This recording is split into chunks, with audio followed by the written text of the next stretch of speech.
आज हम आपकी मुलाकात करवाने जा रहे हैं पीटीसी इंडिया फाइनेंशियल सर्विसेज से। 2006 में कंपनी की हुई थी शुरुआत। इंफ्रा फाइनेंस कंपनी है और एनर्जी वैल्यू चेन से जुड़ी कंपनियों को फाइनेंस करने का काम करती है। पावर जनरेशन, ट्रांसमिशन, डिस्ट्रीब्यूशन से जुड़ी कंपनियों में निवेश और उन्हें साथ ही लोन देने का भी काम करती है। न सिर्फ फंड बेस्ड एक्टिविटी बल्कि नॉन फंड बेस्ड एक्टिविटी भी कंपनी के लिए काफ़ी इंपॉर्टेंट है। आइए, हमारे साथ स्टूडियो में बेहद खास मेहमान कार्यक्रम में हो रहे हैं शामिल। डॉक्टर पवन सिंह साहब हैं जो मैनेजिंग डायरेक्टर हैं पीटीसी इंडिया फाइनेंशियल सर्विस के। सर, बहुत बहुत स्वागत है आपका स्टूडियो में आने के लिए, धन्यवाद। 2012 से आप पीएफएस पीटीसी के इस पे बोर्ड पर शामिल है। IRAS 1986 बैच के आप ऑफिसर हैं और इंफ्रा फाइनेंस में आपने MBA और PhD किया हुआ है। टाटा स्टील से आपने शुरुआत की, उसके बाद BPCL में रहे, रेलवे, पावर ग्रिड जैसे बड़े इंस्टीट्यूशंस में आपने बड़े पदों पर काफ़ी लंबा काम किया है। सिंह साहब, बहुत बहुत स्वागत है आपका। सबसे पहले सर एक बार ज़रा नतीजे हमारे दर्शकों को बता दूं, उसके बाद मैं आपसे सवाल करता हूँ। 18 तारीख को नतीजे आए थे। नेट इंटरेस्ट इनकम 5-5.5% कम होकर आई है, 81 करोड़ के आसपास है। मुनाफा 45% घटा है, 36 करोड़ के आसपास। और तिमाही दर तिमाही नेट इंटरेस्ट मार्जिन थोड़े से बढ़कर आए, 4 से 4.5% तक 4.35% पहुंचते हुए दिखे हैं। तो सर, सबसे पहले तो ये बताएं कि तिमाही किस तरह की रही और स्पेशली नेट इंटरेस्ट इनकम में जो थोड़ी कमी आई है 5-5.5% की, इसकी क्या वजह समझते हैं सर? देखिए, नेट इंटरेस्ट इनकम में मार्जिनल रिडक्शन है जी।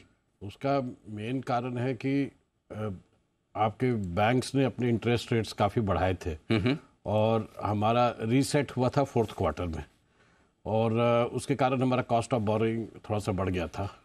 हम नॉर्मली अपने कॉस्ट ऑफ बोरोइंग को पास ऑन कर देते हैं कस्टमर्स को।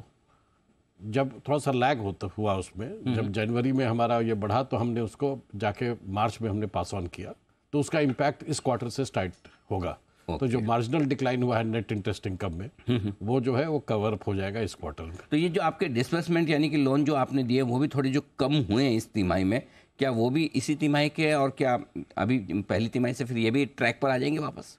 जी, आपको मालूम हुआ कि हमारे यहाँ पिछले वर्ष कुछ कारणों के कारण हम अपना नॉर्मल ऑपरेशन पूरे साल तक कर नहीं पाए थे और हमारा बोर्ड जाके फाइनली दिसंबर में रिकॉन्स्टिट्यूट हुआ। तो वो अब हमारा फुल बोर्ड अवेलेबल है, पूरे साल अवेलेबल रहेगा और हम सैंक्शंस और डिसबर्समेंट्स पूरे अपने फुल फॉर्म में कर रहे हैं। और इस साल हमारा 6,000 करोड़ का सैंक्शन का टारगेट है और करीब 5,000 करोड़ का डिसबर्समेंट का टारगेट है। तो हम उसमें अच्छी बढ़ोतरी देख रहे हैं, बुक साइज में भी और सैंक्शन और डिसबर्समेंट में। तो अच्छा, बढ़त होने की पूरी उम्मीद यहाँ पर कर सकते हैं। ग्रोस लेवल पर और नेट लेवल पर थोड़ा सा NPA के लिहाज से आप एक बार राय दें सर, किस तरह की सिचुएशन इस तिमाही में रही है और आगे के लिए आउटलुक क्या है? देखिए, इस तिमाही में तो हमारा एक अकाउंट जो है वेंटो पावर, जो एक सोलर पावर प्लांट है, जो उसमें थोड़ी सी डिले हुई थी पेमेंट के कारण, जिसमें वो NPA में स्लिप कर गया है। बट उसके अगेंस्ट हमें एक रेजोल्यूशन आ गया है हमारे पास। हम होप कर रहे थे कि इसी क्वार्टर में निकाल दें ताकि NPA बनने के पहले ये हमारा रिजॉल्व हो जाए।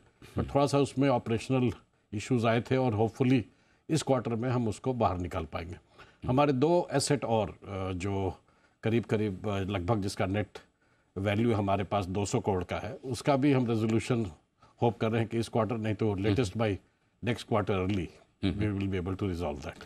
सिंह साहब, जैसा आपने भी अभी जिक्र किया कि पिछले कुछ समय में थोड़ी सी दिक्कतें आई थी और ऑडिटर्स की तरफ से जो आपकी रिपोर्ट्स आई थी और उसके बाद कुछ सेबी की तरफ से भी शो को नोटिस इशू हुए थे, क्या अब वो मैटर सेटल हो चुका है? कहाँ तक पहुँचा, उसके बारे में ज़रा एक अपडेट दें आप अपने निवेशकों को। जी, तो ये मैं बताना चाहूँगा कि पहले हमारा अकाउंट्स जो हुआ था because of resignation of independent directors, हमारे स्टैट्यूटरी ऑडिटर्स ने हमारे अकाउंट को डिस्क्लेमर दिया था पहली बार।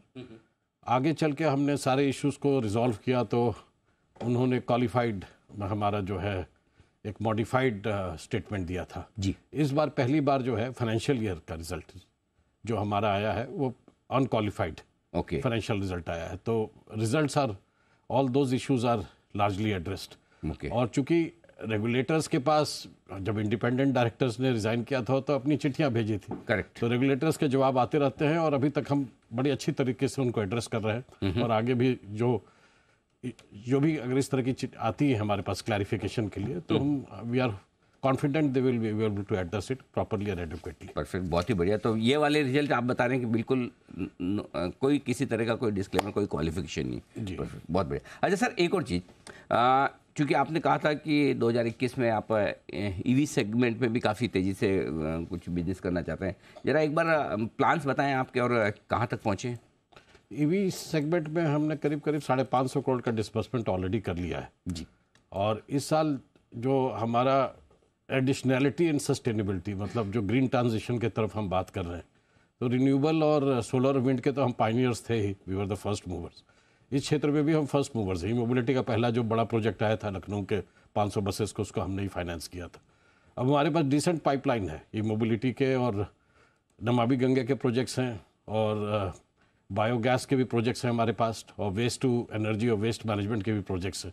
तो इस जो ग्रीन ट्रांजिशन की बात चल रही है, नेशनल प्रायोरिटी, उसमें हम अपने आप को बड़े अच्छे तरह से पोजीशन कर चुके हैं। इनफैक्ट हमारा ऑब्जेक्टिव है कि इसको एक ग्रीन इंफ्रास्ट्रक्चर फाइनेंस कंपनी बनाने का, उसी की तरफ हम अग्रसर है। और इसीलिए आप देखेंगे कि हमारा थर्मल एसेट जो करीब करीब 5 साल पहले 40% के आसपास था, घट के 6% के आसपास हो गया है, और इस साल के एंड तक हम चाहते हैं इसको ज़ीरो बना दें। ठीक बात है। तो ये सारे के सारे आपके प्लान हैं आगे के लिए।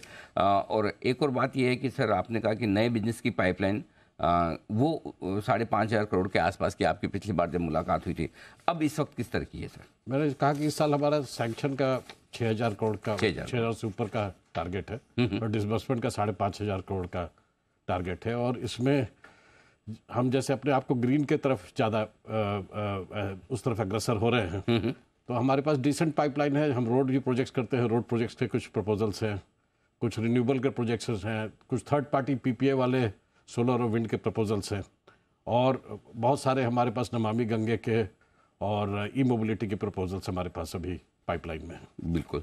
बहुत बहुत धन्यवाद डॉक्टर पवन सिंह सर, आपने समय निकाला स्टूडियो में आए और सारे नतीजे पर आपने विस्तार से बातचीत की। Thank you so much sir, धन्यवाद।